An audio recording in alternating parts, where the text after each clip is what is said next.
Hello and welcome to another episode of Beer Man's Noble Beer Reviews.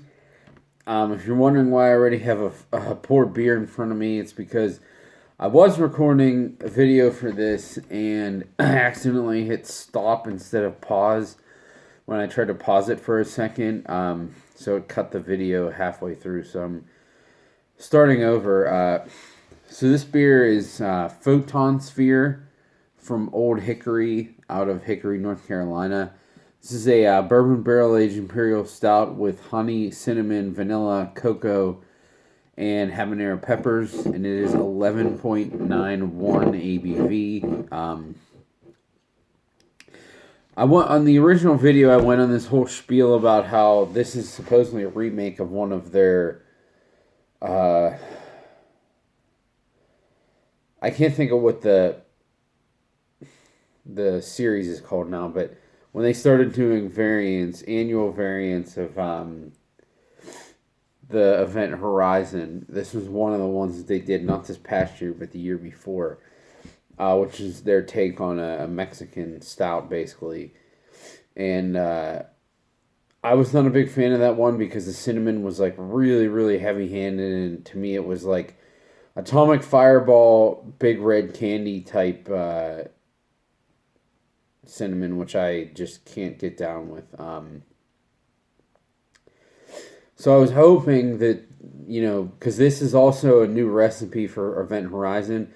That beer used to be like 11.5. Now used to be like 8.5, which it was the biggest drinking 8.5 stout you would ever find. So I thought that was cool that it was like, it tasted like a legit big Imperial Stout, but it was only 8.5. But they kind of got rid of that, and now they bolstered it up to actually be like a big stout. It's almost 12%. It's 11.91 was the exact on the side. So I was hoping this wasn't like that. I was hoping with the change in the beer, there would be a change in the mashup of the additives, and it wouldn't be so heavy-handed on cinnamon. So, now I'm actually not regretting that happened, because I feel like when I opened this originally, it was a little bit too cold. And the reason I paused it, I started getting really congested for whatever reason. So I wanted to take care of that to really, delve into this the way that I should. And so you can see it's a really, really dark brown to black color. I mean, it's pretty standard for a big stout, but even... there's a little bit of light around the edges, but really not much. I mean, it is pretty dark. And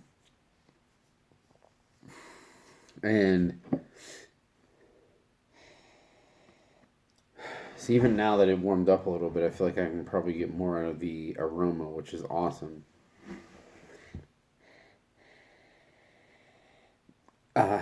So the aroma is definitely mostly chocolate, like fudgy chocolate, but I don't know if that's necessarily the chocolate that's in that, or if it's kind of, to me, it's just kind of the fudgy chocolate that I generally get out of a good barrel-aged Imperial Stout that doesn't necessarily have chocolate in it. It's kind of like a dark chocolate fudgy aroma that somehow is the marriage of like a dark roasted malts and like a long slumber in bourbon barrels, and that's what I'm getting that out of this. There is a little bit of cinnamon and vanilla, but they're pretty muted, which in my opinion, is a good thing. I do get something that's like very, very lightly green peppery, which I'm assuming is from the habanero. I almost said it. The habaneros, because there's no coffee in this, which, I mean, that could be the other thing that would give off that type of aroma, but there isn't any coffee in it, so I'm assuming it's from the habaneros.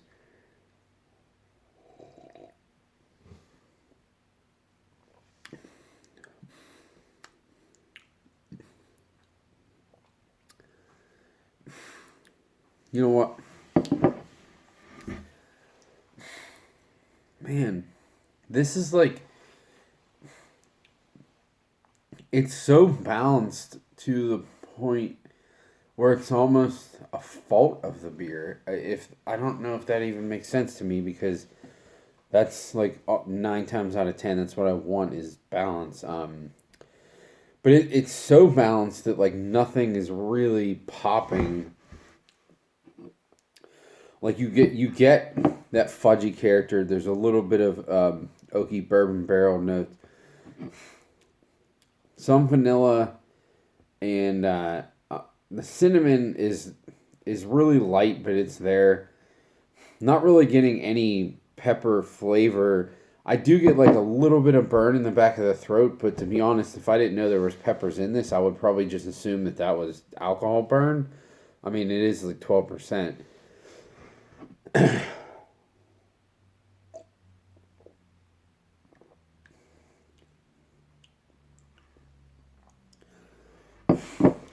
It does have a little bit of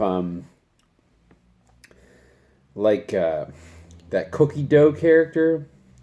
It's sometimes big like non. Usually it's non-adjunct. It could be something from vanilla too. Usually it's non-adjunct barrel aged imperial stout. Sometimes have that cookie dough character that goes along with the fudge, and I'm getting that in this. Excuse me. But this is really dry for this style of beer. It's not super dry by any means. But for a Mexican stout, or I mean any big versus any big imperial stout by today's standards is pretty dry. But usually like these ones, the Mexican stouts are even more sweet because you have the sweetness to kind of counteract that the spice from the peppers and the cinnamon. But that's not in this because the peppers are like pretty much non-existent, which I mean, I love spicy stuff, but at the same time, I'm not trying to drink a glass of hot sauce either with beer. Uh, are you going to get Mexican cake out of this? Absolutely not. But what you're going to get is something that's still delicious and is extremely drinkable. Honestly, I could rip through a 12-ounce bottle of this in half an hour with no problem. Uh, even even as it warmed, like that. I'm sorry, I keep scratching my nose. It's itchy. Even as it warms, the flavors are coming out more. But usually, kind of the sacrifice you have with that with these big stouts is the flavor comes out more, but then you get more of the alcohol too because it's warming up and it's it starts to build and it's a little bit more of a burn, which is fine. I'll sacrifice that, and I don't mind a big burny beer, but this really isn't like that much. I mean, even as it's warming, I'm definitely getting more flavor notes, but it's not getting much hotter than it was when I tasted it first when it was fairly cold, and I didn't think it was hot at all then, and even now it's not like. I mean, really, if you told me this was the old 8.5 version, I would believe it. Because really, it's as big as an 11% barrel aged stout should be. But the fact that they were able to do that with an 8.5, I would believe that is this too. And like I said, because it's not that hot. Now that last gulp I got was a little hotter, but I feel like that one was actually more like capsaicin-y heat. So I feel like that's from the actual peppers. Yeah, this is absolutely outstanding. It really is. It's not going to be an in your face beer, but most of Old Hickory stuff isn't. They're just really awesome barrel treatments. Subtle stuff, and that's why some of the variants are weird because they just don't work with that type of beer. When you're making like a big stout, but it's a drier thing, you can't add all that stuff in it because it's just not going to hold up to it. This, whatever, the stuff that they added into it, none of it's heavy-handed. It's all there a little bit, which is perfect for the base beer, I think. And yeah, so my scale of buy, drink, dump, this is definitely a buy. I mean, if this bottle was like $10 a bottle for 12 ounces, it's not that bad for something like this. I would say it's a buy. But for the price that I got it for, this was $20 a 4-pack. That's $5 for a bottle of a really good barrel aged big barrel aged stout for $5. I mean, that's crazy. it's 12 ounces versus 16, but that's the same price as like a big pounder of like a hazy IPA, and it's way, way better in my opinion. So definitely a buy, definitely a buy. Look for this. But I think that's all I got on this one. Please like, comment, subscribe. Let me know what you think, and I look forward to doing the next one. Thanks.